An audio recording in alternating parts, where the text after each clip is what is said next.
खरं तर मालगुणला येणं ही एक पर्वणी असते तुम्हाला सांगतो. कारण जुने जाऊ द्या मरणा लागुनी असं म्हणण्याची 100 वर्षापूर्वी या कवीवर का वेळ यावी. इतक्या संबंध निसर्गरम्य याच्यामध्ये असलेलं म्हणजे असं नारळ काय, पोफळी काय आणि हापूस आंबे काय, सगळ्या रातांबे काय सगळं, तर त्याचाही आपण गंभीरपणानं विचार करतो. याचा अर्थ निसर्गाच्या पल्याड मानवी जीवन काय आहे त्याचा या कवीनं खूप असा मूलभूत काहीतरी विचार केला असणार. आणि म्हणून त्याला केशवसुतांसारख्या माणसालाही जुने जाऊ द्या मरणा लागुनी जाळूनी किंवा पुरुनी टाका अशा प्रकारचं उद्गार ज्या कवी काढतो तर थक्क व्हायला होतं. म्हणजे आज आज अशा पद्धतीनं मी म्हणू शकतो का, त्या माझ्यावरती दडपण आहे तुम्हाला सांगतो. मी असं खुल्लम मी म्हणू शकेनच असं मला नाही, खात्री नाही देत आहेत. पण ते म्हणाले याचा मला खूप आणि म्हणून त्याच्यासाठी हे जे मालगुणचं हे जे जुने जिथे केशवसूत रांगले असतील, जिथं त्यांचं म्हणजे त्यांचं ते काय घास भरवणं वगैरे म्हणतात ना, म्हणजे तुम्ही माणसाला पहिल्यांदा खीर भरवतात वगैरे, तिथपासून ते जो सगळा काळ गेला असेल 100 वर्षापूर्वी, त्याचं एक उत्सुकता वाटते.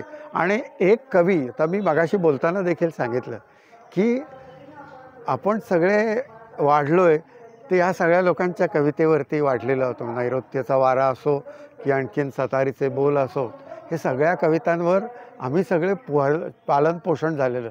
आत्ताच्या मुलांना त्याच्याच तुलनेमध्ये आत्ताच्या मुलांना हे कवी म्हणजे आमच्यापेक्षा आम्ही ज्या वयामध्ये आम्हाला एवढं समजत नव्हतं. कॉलेजमध्ये गेलं तरी आम्हाला एवढं काय आम्ही शार्प नव्हतो.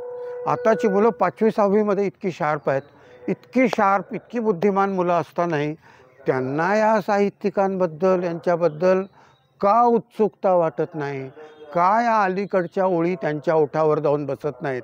म्हणजे आम्हा लेखकांमध्ये कवीमध्येच काहीतरी चुकीचं असं किंवा आम्ही या पिढीला ओळखू शकलो नाही असं मला उलट्या पद्धतीने आता विचार करावा की काय असं वाटायला लागलेलं आहे. कारण या सगळ्या गोष्टी उघडून देखील बघत नाहीत. हे अगदी एक वास्तव आहे, हे मुंबई पुण्यातलं वास्तव आहे. इकडे कदाचित थोडीशी म्हणजे ग्रामीण भाग असल्यामुळे परिस्थिती थोडीशी निराळी असेल, पण ते झपाट्यानं ते वातावरण सगळं जे आधुनिक सगळे जे तुमची माध्यमं येत आहेत ना, त्यामुळे पुस्तकं उघडणं वाचणं म्हणजे विंदा करंदीकर कोण होते, आरती प्रभू कोण होते आणि ते विद्याधर करंदीकर कोण होते, ते याच भागातले ना, त्या आपल्या टेंबेस्वामींवरती छान कादंबरी लिहिली. ही अशी असंख्य मंडळी म्हणजे पाडगावकरांच्या तरी आता इतके प्रसिद्ध पाडगावकर म्हणजे त्यांच्या इतकं प्रसिद्धी कुणालाच मिळाली नाही, पण त्या पाडगावकरांच्या तरी यातल्या कविता या नवीन मुलांच्या ओठावर आहेत का, जशा आमच्या ओठावर. म्हणजे काय नेमकं चुकलं आहे हेच मला समजत नाही आहे तुम्हाला सांगतो. आणि त्या काळामध्ये कोकण मराठी साहित्य किंवा सगळ्याच साहित्य संस्था यांची जबाबदारी, अनेक पालकांची जबाबदारी, अनेक शिक्षकांची जबाबदारी फार मोठी आहे. गंभीरपणानं या गोष्टीचा विचार करायला पाहिजे. नाहीतर भाषेचा ऱ्हास म्हणजे संबंध संस्कृतीचा ऱ्हास, आरत्या वगैरे उत्सव वगैरे हे सगळं चालू राहील.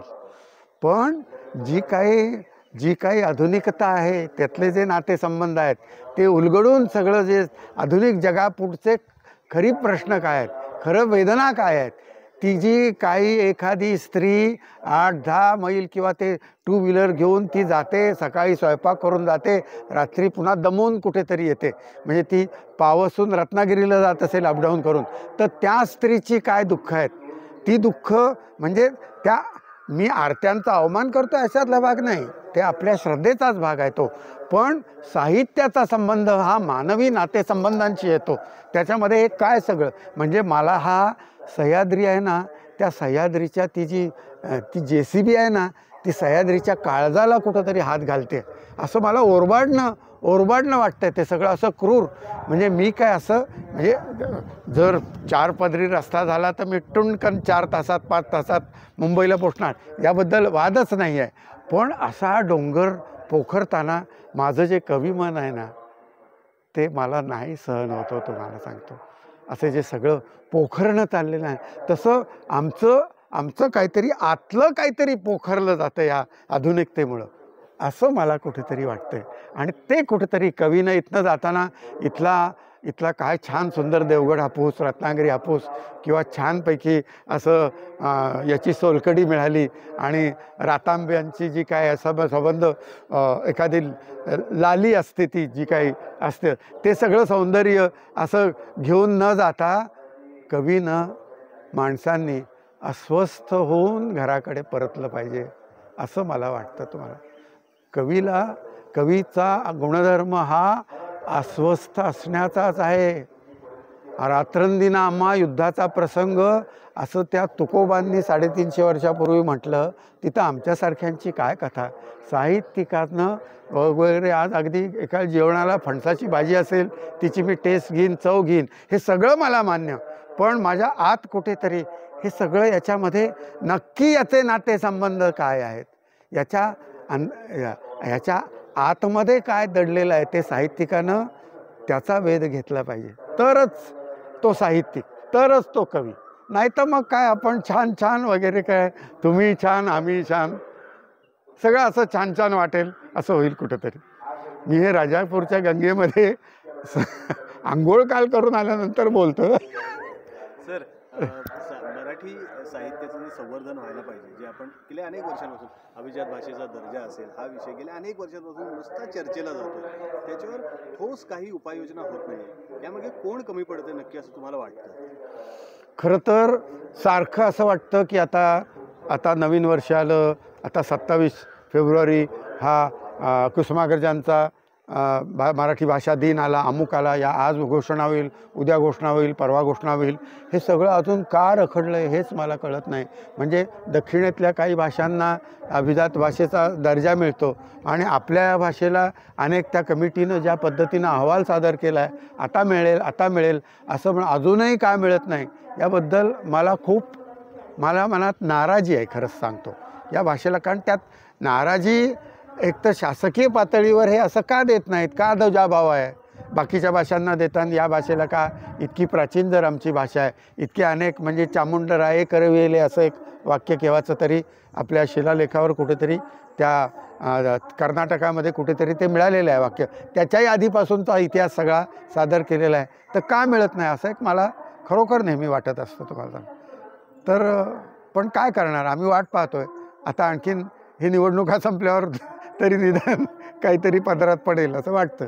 त्याच्यामुळं काय आहे की हे सगळं जरी असलं, सरकारनं काय त्यांना 200 कोटी रुपये मिळतील, मराठी भाषा भवन होईल, अमुक होईल तमुक होईल, हे सगळं असलं तरी माझी जी खंत आहे ना, आम्ही पालक लोक भाषेच्या संवर्धनामध्ये कमी पडलेलो आहोत.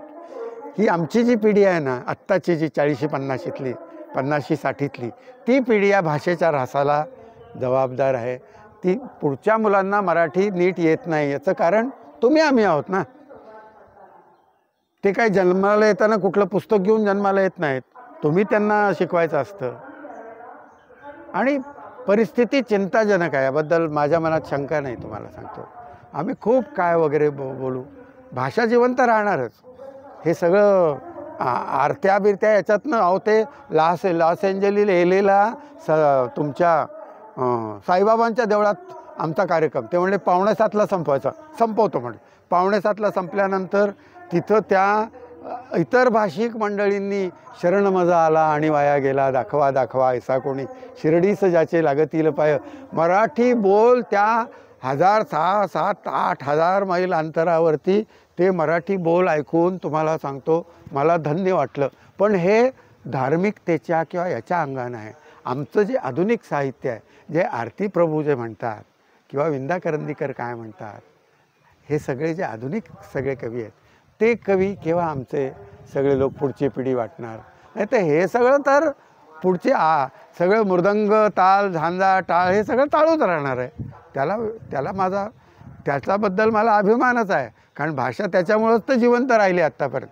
वारकरी संप्रदायाचा सर्वात मोठा भाग आम्ही नुसतं बोलतो, पण त्या लोकांनी भाषेचा हा स्रोत 750 वर्ष जिवंत ठेवला आहे. आमच्यापेक्षा ते लोक श्रेष्ठ आहेत ज्यांनी हा भाषेचा झरा निवंत ठेवला आहे. आम्ही काय रे, आम्हाला किती अभंग पाठ आहेत, आम्ही एवढे नामदेवाचे जे समाधीचे अभंग आम्ही ऐकलेत, कधी बसून ऐकलेत, आमच्या डोळ्यातनं कधी घळघळा पाणी आलं. बाप ज्ञानेश्वर समाधिस्थ नामा म्हणे आता लोपला दिनकर, बाप ज्ञानेश्वर समाधिस्थ, हे ऐकताना जे डोळ्यातनं घळघळा पाणी वाहतं, तसं हे लहान मुलांच्या पुढच्या पिढीवर कोणी याचा संस्कार केला आहे का कधी? खरंच सांगतो तुम्हाला, याचं वाईट वाटतं. आणि हे आपल्या देखत एखादं नदीमध्ये जसं एखादी गोष्ट एखादं जनावर किंवा एखादा माणूस वाहत जातो ना, आपण काय करू शकत नाही, तशी भाषेचं सगळं वैभव असं निघून चाललंय की काय असं वाटत राहतं. जनशक्तीचा बुलंद आवाज म्हणजेच रत्नागिरी खबरदार.